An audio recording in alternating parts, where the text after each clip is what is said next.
What is the good word? Welcome to the Higher Call, the Christian sports fan podcast. I'm your host, Dan Satterfield. God is good all the time, my friends.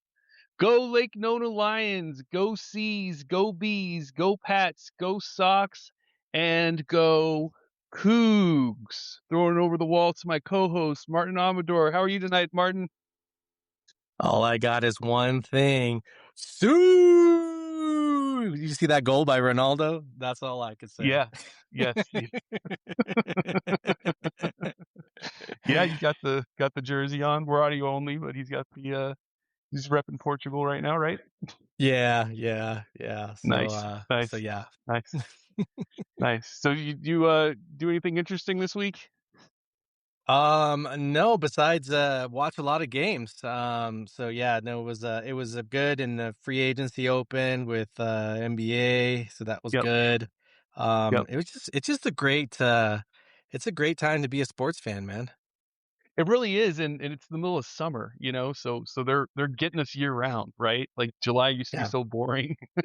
Yeah. Now they're getting us. But yeah, tonight we'll be talking about we're gonna start off with some NBA talk, talking about some free agency and wrapping up the NBA season. We're gonna go into a discussion on prayer, prayer in sports, and see where that takes us. That can go down several avenues, and then we're gonna be talking about the FIFA World Cup and doing some wrap up there of what's been going on, and might have a little bit of K-pop discussion. We'll see. But just to throw a curveball there. But our goal is simple, guys. We want to create a sports podcast Christian families can enjoy together, a clean sports podcast where you don't have to worry about playing the podcast in the car with your kids. I know I have been in the car with my kids listening to sports podcasts, and words come on that I don't necessarily want my 10-year-old to hear or repeat. And so that's one of the reasons why we started this podcast is we want to intersect God and sports. We think there's a lot of intersections there and a lot of ways to combine those things. So let's get on with it here. So let's start with the NBA. All right. So first of all, let's recap the season. Right. The Knicks win the NBA championship. Martin, was that a surprise to you that the New York Knicks won the championship? No, they did really well the prior year. I thought they were definitely building. And I mean, Jalen Brunson, man, he's a dog, man. So yeah, I mean, he's got that Mamba mentality, man. So I kind of knew they would probably come out of the East. I think the only contender would probably be the Celtics, but they kind of fell short a little bit. I think Tatum was still coming back from injury, but yeah, no, I mean, it didn't surprise me. It didn't surprise me a whole lot coming out of the East. That's really funny because I did not see it coming. I think I'm around too many Western Conference fans over here in Orlando. And I mean, we were just, Spurs and Thunder are the real championship. That's, that whoever wins that is going to win the title. Not that they're going to stomp all over the Knicks, but I did not see it coming. I didn't see two things coming. I didn't see the Thunder beating the Spurs, and I did not see the Knicks then turning around and beating the Spurs. And it's almost like what I thought the Thunder was going to do to the Spurs is what the Knicks did to the Spurs. They exposed their Hmm. youth. They exposed the Hmm. Spurs youth. They really did. And you really think like Wemby this year, obviously came out, did a great job. He's arrived, right? Easily Hmm. one of the best, easily one of the best players, if not the best in the league. But I felt like he still was prone to, if not get injured, at least get hurt or get tired, get fatigued. I think he's still trying to kind of gel with the American game. I just thought he was kind of a year early, and that's why I thought they would beat the Thunder. But for the Knicks to beat them in 5 games, I mean, that is just like mind blowing to me. Really, it's still, I still can't get my head around it. And you mentioned Brunson. You said Mamba mentality. I mean, that's huge compliment coming from a Lakers fan. Cat Karl Anthony Towns, that guy leveled up, I mean, in a way that I didn't think was possible. And so, I mean, and just the rest of the team. And so it really makes me kind of change my mind, I guess, on like what an NBA championship team potentially looks like. So when you think about the Knicks, right, and how they won, it's really interesting that you weren't surprised. Do you think this can be the beginning? We've had a lot of parity in the NBA. Do you think this can be the beginning of a Knicks dynasty, or do you think this is just 1 year run, and some other team's going to take it next year? Oh gosh, well, I really think that the West is always tough and they just get beat down Hmm. and they run out of gas, right? So when they get to Yeah, the gritty Eastern Conference team that comes out, it's a different game, right? It's a different game when they play. So, defense focused, it's I really want to give it up for the Spurs, man, because the Spurs could have won yeah, every single game. That crazy. I seriously thought, like, I saw the first game and I'm like, this thing's going 7 games. This thing's Right, going 7 games, right? So right. I think we got robbed. This is 7 games, but again, I think Wemby, the maturity, like, you could definitely see a few times where he lost composure, right? And a Hmm. lot of the young guys lost the composure. Castle, just the great players, but they have so much upside. But I just think, man, the West, even with the trades and the things that were going on this week, I think the Knicks have a chance to repeat.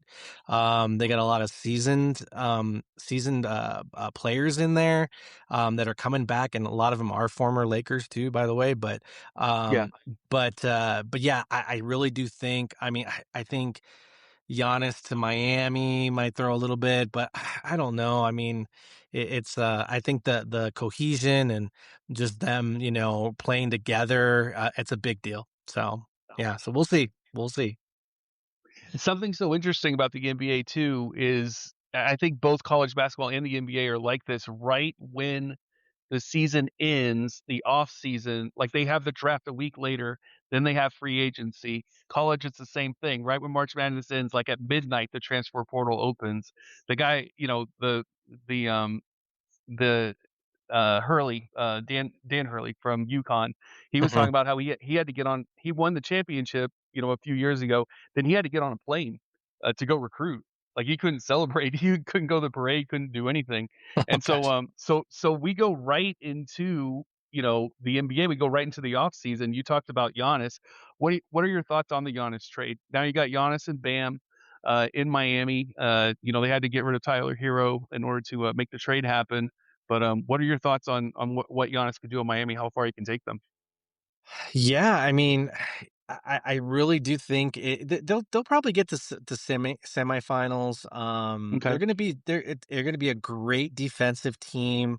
But I mean that may be enough to get you out of get you out of the East. But I just don't know who's gonna score every night for them, right? So they need some shooters there.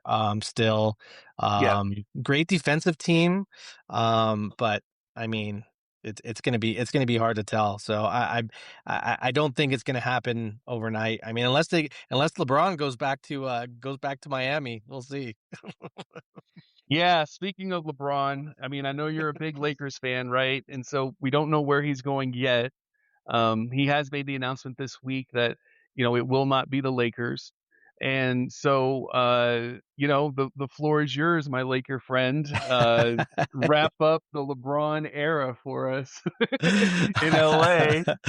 Well, I did see that that they shipped your boy Jalen Brown out to Philly. I'll get there. That's not Yep, yep. that's not where we're So at. Why are you changing the subject? That's what I want to know. because Like, where's this come? I saw a report where where he was going where he was looking at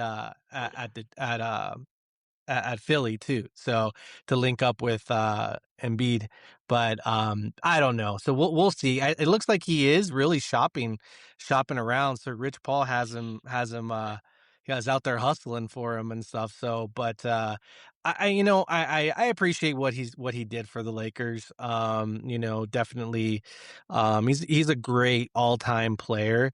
Mhm. I saw another podcaster was saying something about he just really wasn't, he wasn't a real Laker, which I mean, I don't like that. I mean, I think he was a real Laker. Was he an all time Laker? Great. No, he wasn't, but he did do what he needed to do, and he brought a championship there. So, so good luck to him. We'll see what happens. I think he'd like to stay on the West Coast, but again, is it for a championship that he wants to link up with people? Does he want to have, what's going to be his role? I mean, last year, I mean, he still carried that team. We went to go see him live, and he's still unbelievable to watch, at that age. So, so I wish him well. I think probably, I think a Golden State would probably be a good fit for him. But I mean, who knows? He could go back to Cleveland too. So, we'll see what happens. So, Yeah, I mean, it'll be entertaining no matter what. yeah. I normally don't root for California teams.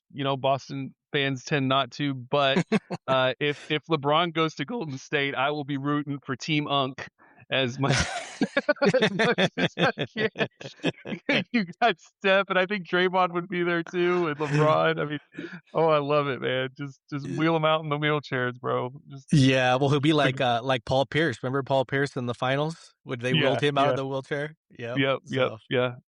So yeah, I will happily root for Team Unk out there in Golden State if he goes there. That would be so funny.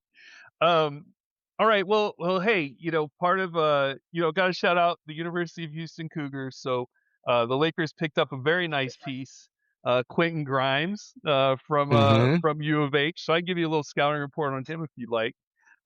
Quentin's Quentin's been kind of a nomad. He's played for the Knicks, he's played for the Mavs, he's played for the Sixers.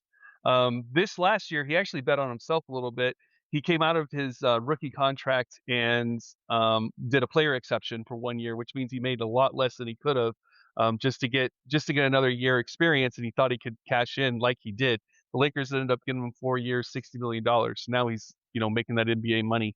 But Quentin he's a big guard. He's about 6'4". He's a two. He can bring the ball down, but he's definitely a two.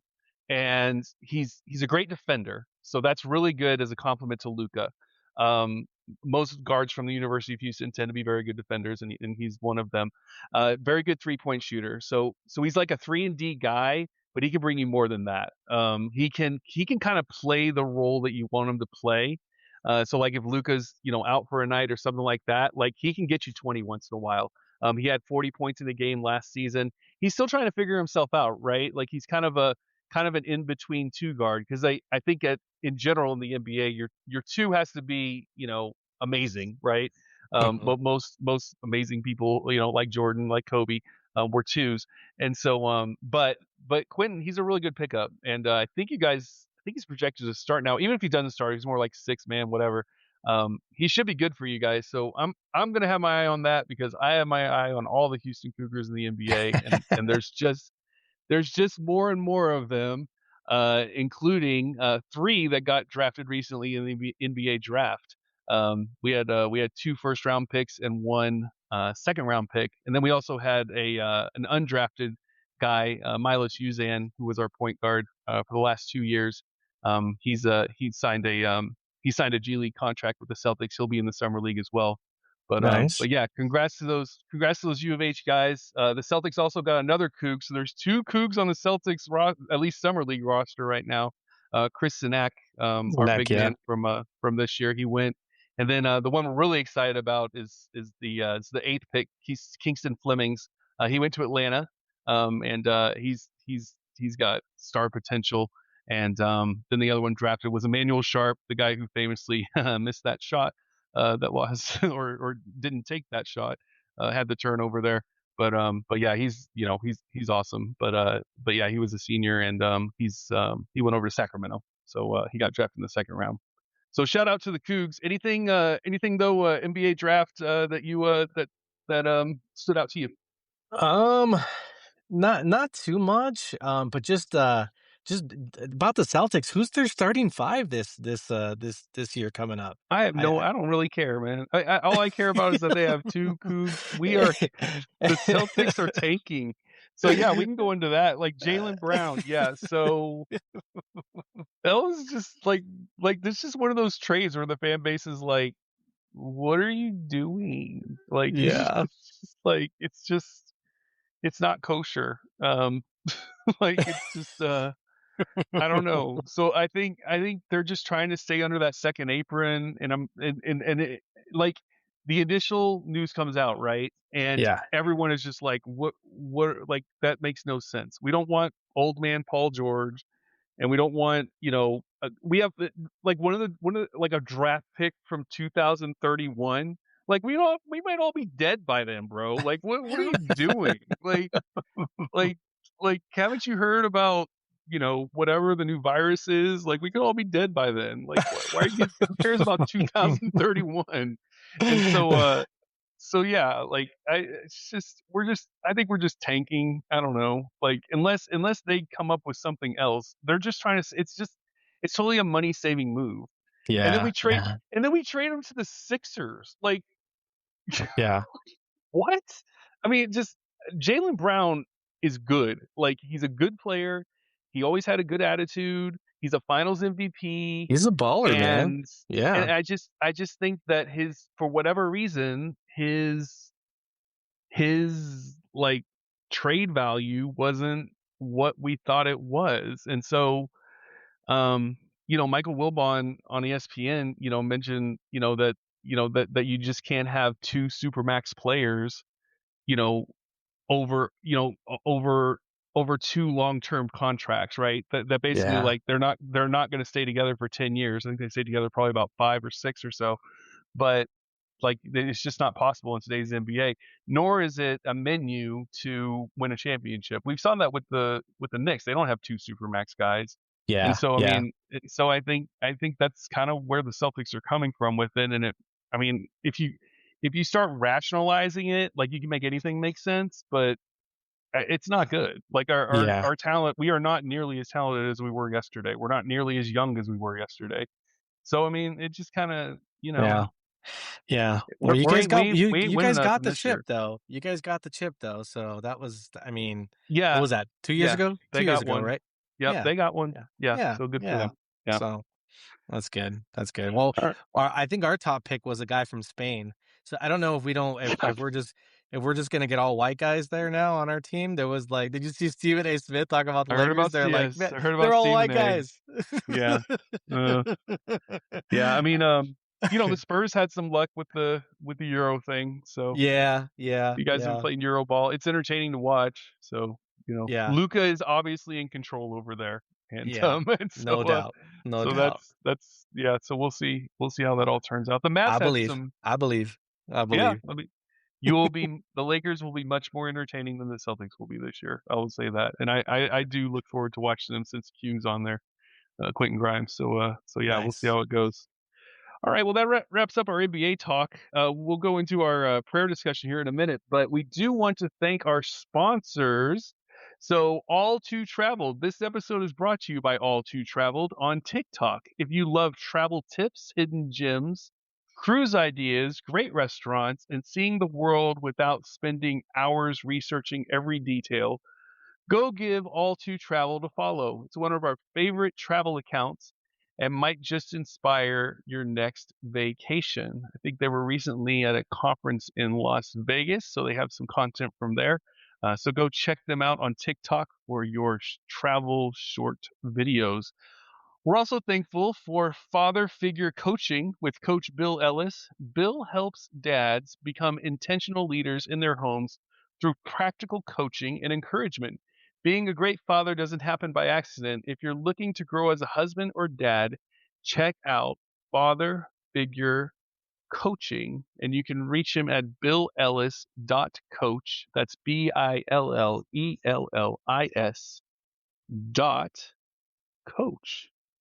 So we're talking about what to do this week for our spiritual discussion, and our theme scripture. One of our theme scriptures is going to be Matthew chapter 18, verse 20. It says, "For where two or three are gathered in my name, there am I with them." And so we're going to ask the question. We saw last night the U.S. men's national team. They've done this after every game. The whole team comes and crowds around together and puts their arms around each other and they pray. And then we've seen that a lot in the NFL too. Not the whole team, but like players from different teams, they'll come down and they'll all pray together and they kneel down and pray after every game. Um, so what do you think there kind of motivates athletes to do that, Martin? I was thinking back and just like, you always have the athlete on the after they get interviewed after a game, like I want to first thank the Lord and Savior Jesus Christ, right? Like, and that's really cool. Like I always like appreciate when athletes do that and they give God the glory, before they start talking about their victory or whatever. But yeah, no, it's been very interesting kind of seeing that, like seeing it kind of evolve, on the field after, just players, from both sides of the team, just really getting together and praying, right, having that public display of worship. I love it. I love it. I think it's becoming kind of more mainstream in a way. Like I know I've seen some soccer players in this last, couple years even kind of have like their baptism. They've been getting baptized, and showing on social media, things like that. So I think that, you know, I love that God's really, making himself seen through these athletes, right? And they're really giving God the glory. So it's been good. And I think that it's for Christians, like, I mean, even for watching games with non-Christians and things like that, just like, I think God's always working, right? God's always working, even when we think he's not, right? And man, it's just amazing for us to be able to seize the opportunity, be able to talk about God, right? And not just take it for granted, right? So no, I think it's been great. I think it's definitely catching on, and it's great just seeing God out there in the forefront. Yeah, absolutely. And yeah, anytime, anytime I feel like sometimes Christians can be critical of athletes because they're like, "Oh, they're not really sincere," or, they're just, they don't really mean it or whatever. And I mean, we definitely said it during our first episode. We're definitely not here to judge anyone or anything like that. Anytime anyone is, using the name of God or Jesus, kind of showcasing it in any way, or expressing it, we totally support that, right? We totally Hmm. think that that's great, and really puts God, up there on a pedestal where he should be. Um, One thing I was thinking of is kind of the parallels between athletes and farmers. And because, the Bible talks about, there's the parable of the sower.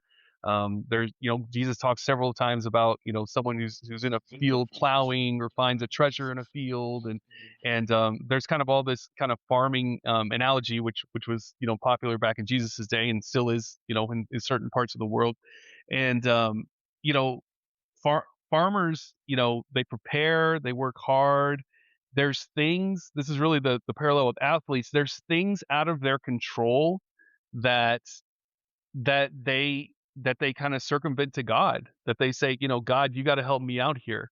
We have technology now, but back in Jesus' day, especially, like if it didn't rain as a farmer, you didn't make any money. You couldn't feed your family. You couldn't, have anything to trade for or trade with, which was kind of the currency back then. But and athletes kind of, it's the same thing. There's things that athletes can't control, like the weather or injuries or bad referees, weird bounces, opponent performance. And so Yeah. I think it's just like with farmers and athletes, it's kind of that balance, right? That prayer doesn't necessarily replace all the work that you do, but it recognizes a dependence on God after Mhm. you've done the work. And so yeah, anytime we're praying is really awesome. Um, Yeah. and I just think in general, prayer is such a great kind of avenue that I feel like we don't use a lot. And I'll never forget this story. My dad, obviously is a great guy. I look up to him, him. And, and we were at church one time, and it was after church, and a girl we know, she was more my age, like I was in college, college age girl. She comes up to me and my parents, and she just starts kind of talking about a lot of the rough times that she's been having. Mhm. She had some deaths in her family.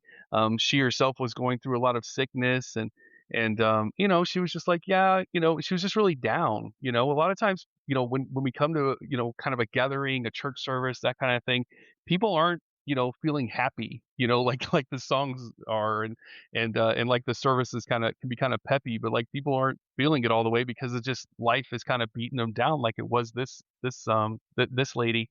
And my dad was like, hey, and I think she said like, oh, could you please pray for me? And like, yeah, usually people were like, oh yeah, we'll pray for you. Okay, bye. But my dad was like, hey, let's pray right now. Like, let's all get Mhm. arm in arm in just like 2 minutes. And I was like, man, like, why don't I do that more? Like, why don't I Mhm. do that with people more? Because I start when people start saying stuff like that, like I can feel like so awkward. Like, oh man, like I just feel like I'm just gonna go home and just feel bad for them. But prayer can change things. And so Mhm. just encourage everyone out there. And for me too, man, for me especially, it's like let's just bring prayer into the mainstream like some of these athletes are. Um, but all right, let me ask you this one: should Christians pray for their favorite team to win games? Yes, absolutely. Because you know what? Because you know what? Because God already knows what's gonna happen anyways. So it's really just for us to really be surrendered to whatever the outcome is, right? So I really think that it's okay. God may not answer that prayer. But hey, I think it's definitely okay to do that. Okay, do you have personal experience in this where before a game you prayed like, God, if it's your will, like just give me this one. Can you think of any? Oh Just my this gosh. one. I'll Yeah, I never mean ask you for anything ever again. well, Like I am Hannah, a you can Raider have my fan. firstborn. Yeah, I am a Raider fan, and we haven't won since the '80s, dude. So we're just so you know, I've been praying that one for.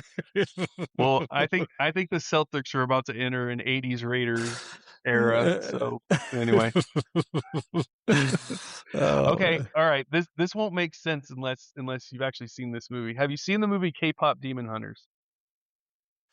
you know what? I haven't.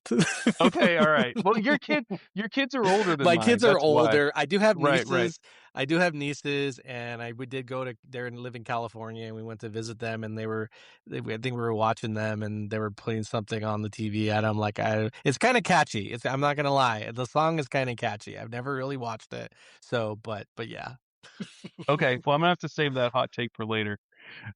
So that's fine. That's cool. Anything else? Closing out the prayer discussion. It's been a good discussion, but anything else before we close that out? No, no, I think yeah, yeah, I love that. I love that the farmer mentality, right? Because it's like you don't have control over it, right? And so I think that's why they probably spend a lot of time praying, probably farmers, right? It just like, Yeah. and so I think that's a great analogy when it comes to sports. Very cool. Very cool. All right, Martin. It's time to talk a little FIFA. The FIFA. Nice, Are you nice. watching the FIFA? All right. So going to Martin's list, and I posted it on Facebook this week. Did you see that? I The saw that. Maribel liked it. Okay, okay. So so your list is looking really good. It wasn't looking good the first couple of days. Now it's looking really good. So Netherlands did me wrong, bro, yes, but yeah. Netherlands and but Germany. yeah, yeah. Germany had possible semis. That's not that bad. But yeah, Yeah, so yeah, you yeah, still have yeah. France. You still have Spain. and you still have I forget whatever. France, Spain. What's the other one? Um, well, anyway, yeah, you still have France and Spain. All right, so I'm sure we'll think of it. But anyway, let's go through the bracket here. And well, first of all, is France still your pick? I don't know. France is still It my has my to be. pick. Yeah, Yeah, right. yeah. Me too. I mean, Mbappe, he's just getting better. I mean, they are looking really good. And so yeah, I agree. But all right, let's go to the bracket here. Let's pick some winners. All right. Um all right. Let's do Okay. So just for context, folks, tonight's Thursday night. So Switzerland and Algeria are happening now, so we won't or they're happening in 13 minutes, so we won't bother with that one. But we'll do the three round of 32 tomorrow. So the round of 32 wraps up tomorrow, and then we'll go into the round of 16 that we know. So who do you have, Martin, between this is an easy one, Argentina and Cabo Verde? So I'm gonna say they're gonna give them some trouble. They're gonna win. The Argentina's gonna win, but they're not gonna look good because Okay. I think that a lot of these teams are they're missing the mark, right? They don't look as Okay. good as they did in the group stage. So they're gonna give them some scares, but we'll see. Like Japan gave Brazil some scares. So All right. All right. Awesome. And just for context too, I know I said I forgot earlier, but it's Argentina. They were the other one that was on your champion. So yeah, Argentina, France, and Spain. Okay. Um, Australia and Egypt, Egypt. and that's literally like who's gonna lose to Argentina. Yeah. Okay. um, Colombia and Ghana. Ooh, I think Colombia. Okay. All right. Now we're going to nothing says July 4th like Canada playing soccer. Canada and Morocco. Morocco. Paraguay and France. France. Brazil and Norway. Norway. Woo! You Woo! see, you just don't like because you said Japan was going to beat Brazil, and here we are. Like, get them out of here. Okay, you're just trying to give the three lions an easier path. Mexico and England. Mexico. Okay, all Yeah, right. the That one's gonna English be tough don't for look you. good, bro. The English do Yeah, not look good. They were lucky to get out of there, man. They were lucky, man. yeah. I I was listening to it, and then like I went into a work meeting that I could not multitask in. Like my boss was sitting next to me the whole time, and like so yeah, I totally missed it. Came out, oh yeah, Harry Kane, 2 goals in 10 Props, minutes. yep. It's like Props to Kane, bro. Props to Kane. yeah, He's one yeah. of our own, man. Spurs. Come on, you Spurs, man. All right, Portugal and Spain.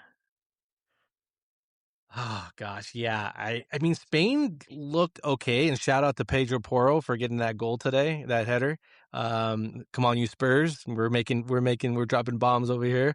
But oh gosh, I was really rooting for Ronaldo today for Portugal. Yeah, I think Spain. Man, you know what? I'm gonna go with Portugal. I'm gonna go with Portugal. Okay, all Yeah, right, I'm gonna go with Portugal. Portugal. All Yeah. right, and finally, and of course we'll talk about them in a minute here with the time we have left. But the USA and Belgium. Oh gosh. They didn't look super good either. I'm gonna be honest with you. I obviously I was rooting for them. I'm rooting for them to win, but I think Belgium will win. Okay, all right. Yeah. Yeah. So I mean that's quite a doubleheader on July 6th. You have the Iberian Derby, and Yep. then you have the U.S. So really good games on July 6th. All right, so I could take this several different places. We got a couple minutes to talk about the World Cup, which is good. All right, so what are your thoughts on this offsides thing, man? Like, did you see the end of the Portugal game, Portugal and Croatia? Yeah, yeah, yeah. So I mean, It could have went either way, right? It shouldn't have went that long anyways. I don't even know how we should have just went to extra time because it was already like what almost 15 minutes anyways over. But yeah, it grazed him. It grazed his on the header. So I think it was offsides. I think it was I offsides. Yeah, I think it was too, and I mean, I don't. Yes, I just think that that one's not what made it's just the way they have the VAR now. If they are a fingernail offsides, they're Yeah. offsides because the computer can tell now. Yeah. And the NHL used to do it the right way. They don't anymore. But it's Yeah. like, and I know NHL offsides is different. It's a blue line. It's not the players, but Hmm. like, if the player crossed right before the puck did, they wouldn't call it. They would be like, Yeah. "Okay." Like they it was the spirit of offsides, not, Sure. not, "Oh, well, technically, your little toe was past the blue line before the puck was." And now they're more strict with it, right? Yeah. But I liked it the way the NHL did it before, and I wish soccer did it the same way, where it was just like, but now they have this technology and they're going to use it, and so Yeah. it's never gonna go back. Um, if you're a striker, you just you just gotta watch it, man. Like, you just Yeah. have to. What are your Yeah. thoughts on that? Yeah, no, I mean, honestly, yeah, I mean, I don't like it. Just like with like with baseball, anything like they change, like any of those rules and stuff like that, like this, like the pitch clock and stuff like that. Like it's kind of weird for me when I go see a game. But um, honestly, these guys are so talented, and their skills are way beyond what they were before. And I think that it needs to be a little more technical. I think it needs to be a little. So I don't like it, but I think that it's the right thing because man, if you see some of these guys, their timing is impeccable, right? Like it's Right. crazy. It's crazy. So we see the offside calls, that are very skeptical, maybe, by centimeters, right? But look at all the goals that are not being called offsides, right? So I think that the timing, you're just a striker, as a winger, you just need to be in line. You need to be locked in, right? So, as far as your timing, so I think it shows that level of skill and the level of quality. So I don't like it, but I think it's the right way because the athletes are getting so much better.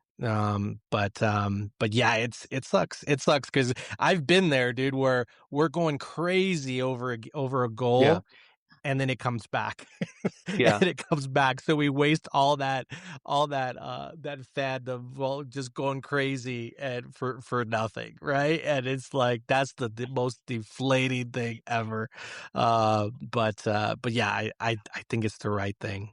So Well, I mean, yes, I have already, as an NFL fan, I'm sure you can relate. Like, is a touchdown really a touchdown anymore? I mean, that's just because of the mm, technology stuff. That's just what you have to do now. It's like you can't celebrate a touchdown anymore. You just have to be like, are there any yellow flags on the field? Are they saying that he dropped the ball even though he caught it? I mean, just, and it's the same thing. I mean, it's just, I mean, and yeah, that's in my head. When someone scores a goal, it's just like, okay, was there any inkling of offsides at all? Like, because if there yeah, was, it's coming back. yeah, And yeah. so yeah, Yeah, it's I think overall the officiating has been pretty good, man. Yeah, this whole World Cup so far, even the first game with the U.S. with Almiron flopping, the I forgot who got the yellow, but yeah, they pulled it back and they gave him that the was good. yellow. I thought that was That great, was right? excellent. Yeah, Yeah, more of that. yeah. Yeah, So I think the calls there. I mean, I think the red card yesterday, I think that that was, yeah. I mean, yeah, he messed up, but I think that probably shouldn't have been a red card. But I mean, it happens. It sucks that he has to miss the next game, but the one thing I'll tell you, the one thing that's driving me crazy with the World Cup right now, these hydration breaks. I'm like, seriously? like more hydration. I'm like, I don't think they need. It's just killing me. What Powerade's are they? killing me. It's like, what are we, camels? How much water do you need, bro? Seriously, seriously. What are you, like Yeah, elephants at so the zoo? Like, I'm like, hose it's them down? killing me.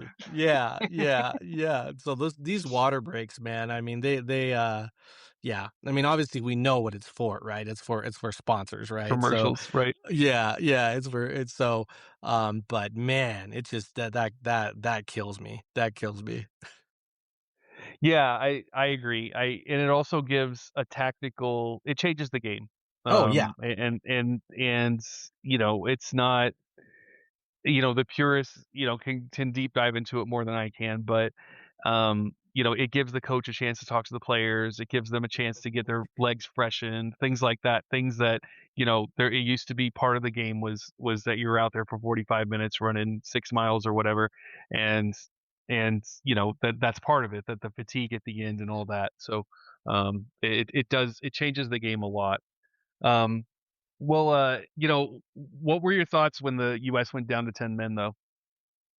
Only up one Oh nothing. man, I thought that was grit. They definitely showed some grit. But man, that goal by Tillman, that free kick, woo, that's got to go down in history for That one was of great. the one of the best free kicks that we've done as a U.S. But now, yeah, that was great. So I think it definitely gave the fans what they wanted. So they're showing the grit, even though they were down, they scored a goal. But they're going to need to play.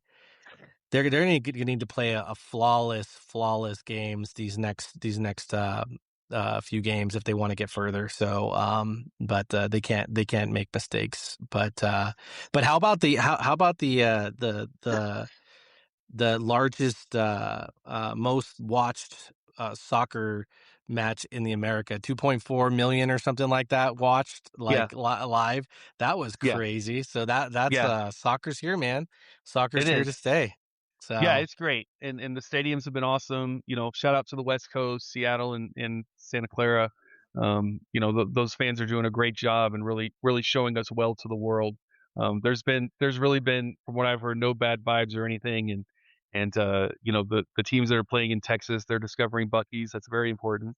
And so the wall of jerky wins every time. you So can't yeah. beat jerky. You can't beat jerky. It's been the closest Bucky's to me is in Daytona, which is like an hour and 15 minute, hour and a half drive. It's been too long. It's been a while. I need to go get my I've brisket. never been. I've never been. Yeah, So I need to go get there's my one. brisket Yeah, there sandwich, beaver nuggets, and whatever jerky I feel like getting off anything the you wall. want. All right, cool, man. All right, well, yeah, let's see how the U.S. does. But yeah, I agree. Their defense was excellent. They looked like a hockey team on a penalty kill. How many blocks did they have that didn't even get to the goalie? And I think that got to Bosnia. That frustrated them. hmm And their defense was excellent, and it was trash against Turkey. Yeah, And so yeah, just shout out, like, if they can play some defense like that, like, I don't know, we'll see. But yeah, they've already done their thing, though. That when we started this, it's like, okay, get to 16. yeah. And so yeah, it's all good. All right.